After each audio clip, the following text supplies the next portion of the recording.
for our equality. When we see these acts and when we see this whole issue, one can clearly see that the whole issue is a Muslim issue.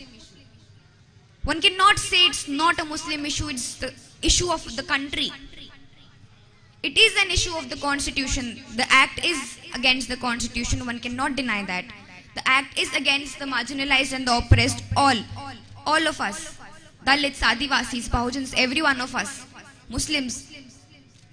But first and foremost, this act is against the Muslim. It directly attacks us. It attacks us of our identity, of our citizenship, of everything that we hold dear to us. And we are looking right at a genocide. We're looking at a genocide, and if we do not speak up now, then maybe it would be too late for us. This act, Citizenship Amendment Act, is, when we analyze the act, it gives citizenship. It gives citizenship to persecuted minorities of Pakistan, Afghanistan and Bangladesh. But this act, when seen with NRC, the National Register of Citizenship, we see that this act takes away the citizenship as well. It takes away our citizenship. When our name does not come in the NRC list, we go to the foreign tribunal and we lose our case there. We are not able to prove that we have these papers and I am a citizen of this country, and I am not able to prove. That's when this act comes into play and takes away my citizenship from me. And this government, Amit Shah and Modi, they don't need the constitution or any rule. Like, they can go against their own act and do what they want to, because that's how they have been. They don't really care what the constitution says, because we have seen how they abrogated 370. They don't care what their own act will say, that these particular people have to be from Afghanistan, Pakistan and Bangladesh to be given a citizenship, but they don't care, because we have seen NRC happen in Assam, and we have seen Amit Shah promise the non-Muslims who were excluded from NRC that we will get you back in India through CAA. So this is how this act and this whole trio of NRC, NPR and CAA is first and foremost against Muslims. The first attack is on us, on our identity, on our existence in this country, on the very fact that we are Indians.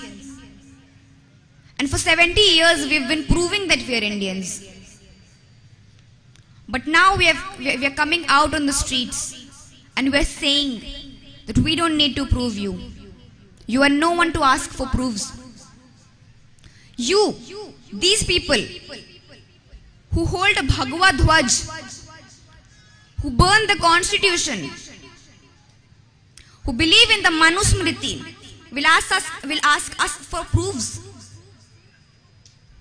Thousands of Muslims have died getting independence for this country. And we are here to say that we will not criticize anyone. We don't have to criticize Pakistan to prove how much loyal we are to this country. We don't have to criticize Pakistan or anyone for that matter to prove how much loyal we are to this country. I don't have to prove my struggle or my grandparents' struggle or my great-grandparents' struggle to you, because you are the apologists. You apologized to the British. We did not.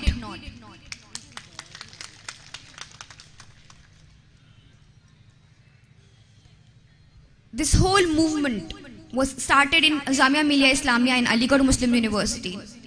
And the movement started with Muslim Lives Matter.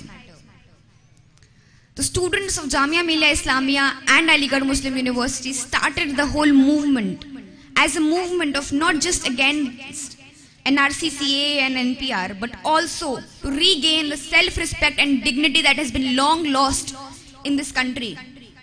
the self-respect and dignity that we have been striving for, but we are not given. So we must not forget how this movement started and why this movement started. We must not forget Ladida and Aisha who stood on the car and they raised slogans of La ilaha illallah. We cannot forget the very first day, and they became icons and symbols of this very protest. They became a symbol of our resistance.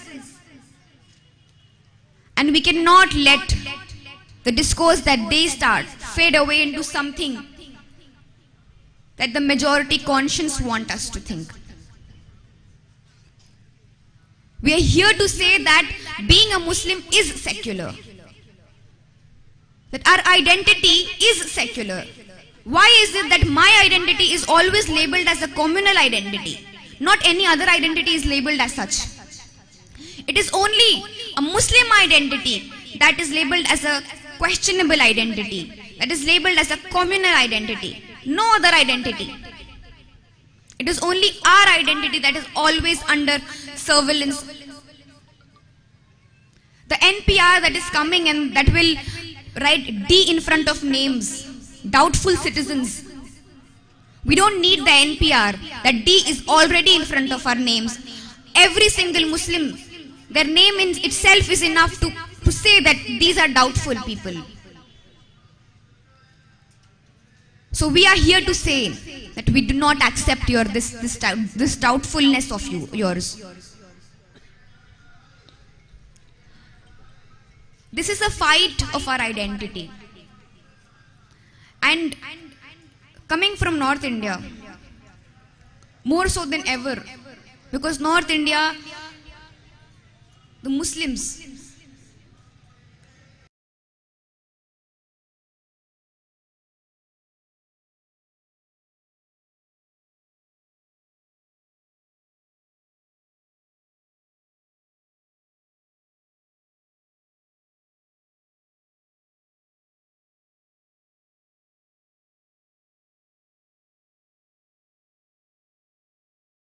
now. We have regained our voices. And that is how social justice is gained. That is how social justice is possible. That when the oppressed and the marginalized comes to a stage and speaks for himself and herself, even if my voice shakes, even if before shouting out loud, I speak in whispers, I should be given the mic to speak, not someone else. They have their own privileges, and they've always had the mic to themselves, and they never pass the mic to ourselves. But this time, this very moment, we have our own stages, we have our own mics, and we have our own leaders who are coming out and speaking truth to power and telling them that enough, we, the Muslim community, has seen marginalization and oppression. We have seen a lot. We have seen the 2002 Gujarat program. We have seen our mosque being demolished. We have seen Article 370 being abrogated. We have seen triple talaq being criminalized, and we have stayed quiet, but not anymore.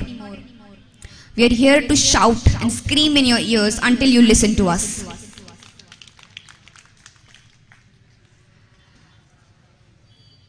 I came to Kerala this morning itself and I got to know that the Calicut University's Shaheen Bagh has been disrupted by SFI goons. And I come from Jawaharlal Nehru University, and coincidentally our president, Madam Oishi Ghosh, is from SFI. And it's not just in South that we see this bigotry of the left. The left is bigoted all over, everywhere. You see, they have not even brought out a parcha against NRC NPR. We have been asking them as councillors of the union that the office bearers must bring out at least a parcha against NRC CAA. But not even a single parcha from JNUSU has come out as of now. They have not spoken for a student of the university who has been witch hunted and is in jail right now under UAPA and sedition. Their Islamophobic and anti-Muslim bigotry is not hidden, has never been hidden. But for them to come and disrupt an anti-CAA protest, it feels like they don't even need to hide under their this facade of social justice and secularism anymore. So through this stage, I condemn in the strongest of terms the disruption, hooliganism and terrorism that SFI goons are inflicting in campuses in Kerala.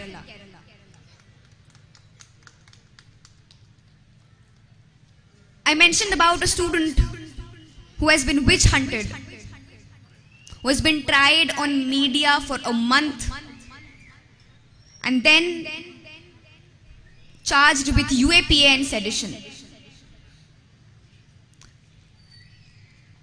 That man is Sharjeel Imam. Sharjeel Imam is the man who started Shaheen Bagh, the original Shaheen Bagh. And had it not been for Sharjeel Imam, we would not have seen this nationwide movement where this Shaheen Bagh, this one spark is spreading like fire and igniting the whole community to come out on street and ask for their rights and demand for our rights. And we must own him. He is one of our own. The only mistake or the only problem that is there is that he is a Muslim student and that he spoke truth to power, the naked truth of Muslims in India. That he was not apologetic of his identity, that he was not scared to assert his identity, and that he was leading a strong movement against not just NRC, CAA, NPR, not just against BJP and RSS, but also against every single person and party and organization and social group that has oppressed us. When we ask for solidarities, when people give us solidarities, it should be on our own terms and conditions, because people who have been silent when the fascists were killing us will again be silent when the fascists will kill us. People who have seen us being oppressed and marginalized and not said a word about it will again be silent when we are further marginalized and oppressed.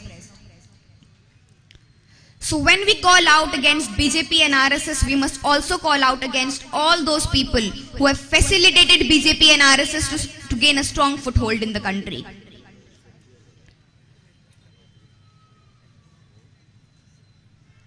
We cannot forget the reason why the community is coming out right now and why the majority is not coming out.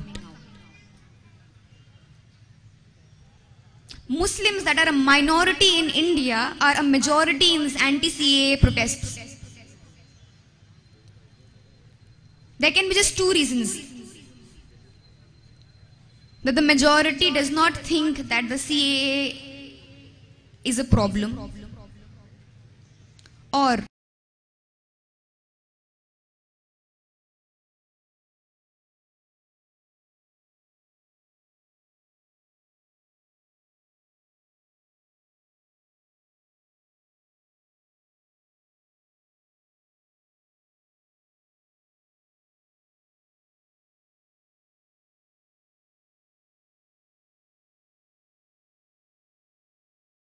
fight to save the constitution, this fight to save our own identities, this fight to have equal citizenship is only being fought by the minority of this country. And I must acknowledge the solidarity we have been receiving from other marginalized communities. This oppressed unity, these different minorities, when they come together, they become a majority. And this majority that is sitting in the parliament right now and dictating us what to do and what not to do will be thrown out. And they will apologize again. They will have to apologize again. By again I mean the sorry that Savarkar said a long time ago. Modi will say that sorry. This fight is to save ourselves and to save the Constitution. This fight is to start a movement that talks about self-respect and dignity of Muslims in India, that says that we are not second-class citizens and we will not accept the second-class citizenship. We are equal and we demand this equality.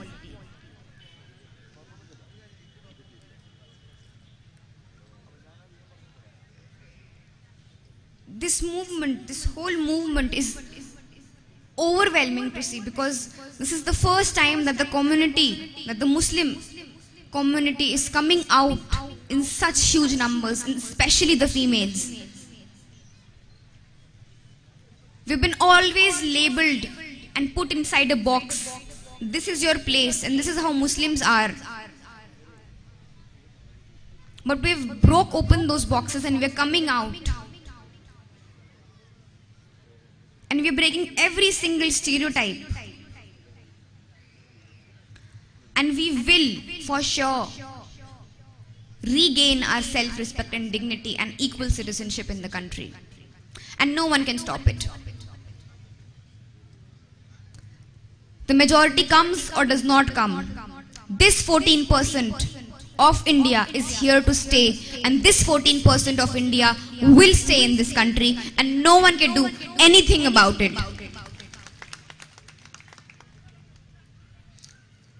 We are not scared of our identity. We are not scared of your police. We are not scared of your jail cells. We have come of age, and we are here to stay. I'd end my speech with a शेर. It's in Urdu, I'll translate it afterwards. हालात से सहमे हुए लोगों को बता दो, हालात बदल जाते हैं, ठहरा नहीं करते. हालात से सहमे हुए लोगों को बता दो, हालात बदल जाते हैं, ठहरा नहीं करते. और देखा है जागी हुई कौमों के दिलावर, हक छीन लिया करते हैं, मांगा नहीं करते. All those who are in despair with the times, tell them that times change, they do not stay. And we have seen the brave of the community snatch away their rights, not ask for them. Thank you so much. Intifada Inqilab. Thank you. Thank you, Sister Afreen Fatima, for such an inspiring and motivating speech.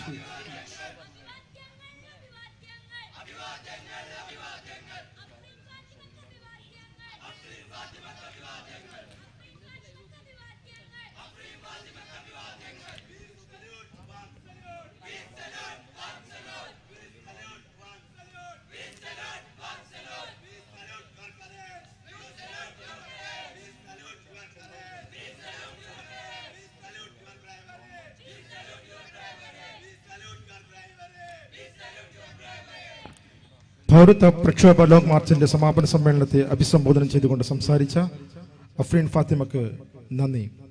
തുടർന്ന് അഫ്രീൻ ഫാത്തിമയുടെ പ്രസംഗത്തിന്റെ സംഗ്രഹ വിവർത്തനം നിർവഹിക്കുന്നത് മുഹമ്മദ് സഫൂത്തിനെ ആദരപൂർവ്വം ക്ഷണിക്കുന്നു.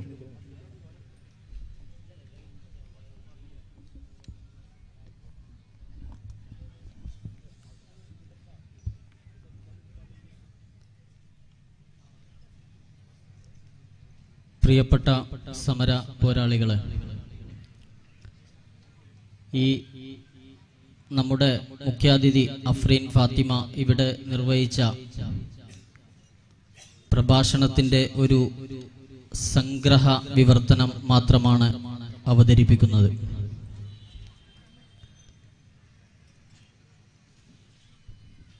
നമ്മളിവിടെ ഒരുമിച്ച് കൂടിയിട്ടുള്ളത് CAA, NRC, NPR ഈ നിയമങ്ങൾക്കെതിരായിട്ടാണ്. ഈ നിയമം പിൻവലിക്കുന്നതുവരെ നാം സമരരംഗത്ത് തുടരേണ്ടതുണ്ട്. ഇത്തരത്തിലുള്ള നിയമങ്ങൾക്ക് പിന്നിലെ പ്രേരകമെന്നത് ഇസ്ലാമോഫോബിയയാണെന്ന് ആർക്കും നിഷേധിക്കാനാവാത്ത ഒരു യാഥാർത്ഥ്യമാണ്. അതുപോലെ തന്നെ ഈ നിയമം നമ്മുടെ ഭരണഘടനയ്ക്കെതിരെയാണ്. പ്രാഥമികമായി CAA എന്നത് 3 രാജ്യങ്ങളിൽ നിന്നുള്ളവർക്ക് പൗരത്വം നൽകുന്നതിനാണ്. പക്ഷേ NRC നടപ്പിലാവുന്നതോടുകൂടി CAA എന്നത് പൗരത്വം എടുത്തു കളയുന്നതിനുള്ള നിയമം കൂടിയാണ്. NRCക്ക് ശേഷമുള്ള അസമിലെ 19.6 ലക്ഷം ജനങ്ങളെ കുറിച്ച് അമിത്ഷാ പറഞ്ഞത് നമുക്ക് മുന്നിലുണ്ട്. ഈ നിയമങ്ങൾക്കെതിരെയുള്ള പ്രക്ഷോഭങ്ങൾക്ക് തുടക്കം കുറിക്കുന്നത് JNUവിലും അലിഗറിലുമാണ്. ഈ സന്ദർഭത്തിൽ ഈ സമരത്തിന് നേതൃത്വം നൽകിയ ലതീദയെയും ആയിഷ റന്നയെയും പരാമർശിക്കാതെ പോകാൻ നമുക്കാവില്ല. അവരാണ് ഇന്ന് ഈ രാജ്യത്തിന്റെ സമരത്തിന്റെ ഐക്കണുകളായി നിറഞ്ഞു നിൽക്കുന്നത്. രാജ്യത്തെ മുസ്ലിങ്ങൾ യഥാർത്ഥത്തിൽ വ്യത്യസ്ത രാഷ്ട്രീയ പാർട്ടികൾക്കിടയിൽ ഞെരുങ്ങിക്കൊണ്ടിരിക്കുകയാണ്. എന്നാൽ അത്തരത്തിലുള്ള സമയം രാജ്യത്തെ മുസ്ലിങ്ങൾക്ക് അവസാനിച്ചിരിക്കുന്നു. മുസ്ലിങ്ങൾ എഴുന്നേറ്റു നിന്ന് അവരുടെ അവകാശങ്ങൾക്ക് വേണ്ടി സംസാരിക്കാൻ തുടങ്ങിയിരിക്കുന്നു. ഇന്ന് രാവിലെയാണ് ഞാൻ കേരളത്തിൽ കാലുകുത്തുന്നത്. വന്നപ്പോൾ തന്നെ അറിയാൻ കഴിഞ്ഞത് കേരളത്തിലെ വിവിധ ക്യാമ്പസുകളിൽ ഉയർന്നു വന്നിട്ടുള്ള ഷഹീൻബാഗ് മോഡൽ സമരപ്പന്തലുകൾ കേരളത്തിലെ ഇടത് വിദ്യാർത്ഥി സംഘടനയായ SFI ഗുണ്ടകൾ തകർത്തുകൊണ്ടിരിക്കുകയാണ് എന്നാണ്. ഈ അവസരത്തിൽ കേരളത്തിലെ SFI ഗുണ്ടായിസത്തെ ശക്തമായി അപലപിക്കാൻ ഈ അവസരം ഞാൻ ഉപയോഗിക്കുന്നു. എന്തുകൊണ്ടാണ് ഇപ്പോഴും വ്യത്യസ്ത സമുദായങ്ങൾ ഈ സമരങ്ങളിൽ സജീവമാകുന്നില്ല എന്നത് എന്നിൽ അത്ഭുതമുളവാക്കുന്നുണ്ട്. പക്ഷേ രാജ്യത്തെ അടിച്ചമർത്തപ്പെട്ട ദളിത് പിന്നാക്ക വിഭാഗങ്ങൾ ഈ സമരങ്ങളോട് ഐക്യപ്പെട്ടുകൊണ്ട് മുന്നോട്ട് വരുന്നു എന്നത് ഈ സമരത്തിൽ എടുത്തു പറയേണ്ട ഒന്നാണ്. ഈ സമരത്തിന്റെ മറ്റൊരു സവിശേഷത എന്നത് മുസ്ലിം സമുദായത്തിലെ സ്ത്രീകളുടെ വർദ്ധിച്ച പങ്കാളിത്തമാണ്. സ്ത്രീകൾ അവരുടെ ആത്മാഭിമാനം വീണ്ടെടുത്തിരിക്കുന്നു. എല്ലാ അടിച്ചമർത്തപ്പെടുന്ന സമയങ്ങൾക്കും അവസാനം ഒരു പുതിയ പ്രഭാതം ഉയരുക, പിറവിയെടുക്കുക തന്നെ ചെയ്യും എന്ന് ഈ സമര പോരാളികളെ ഉത്ബോധിപ്പിച്ചുകൊണ്ട് ഞാൻ നിർത്തുന്നു. നന്ദി. ജയ് ഹിന്ദ്.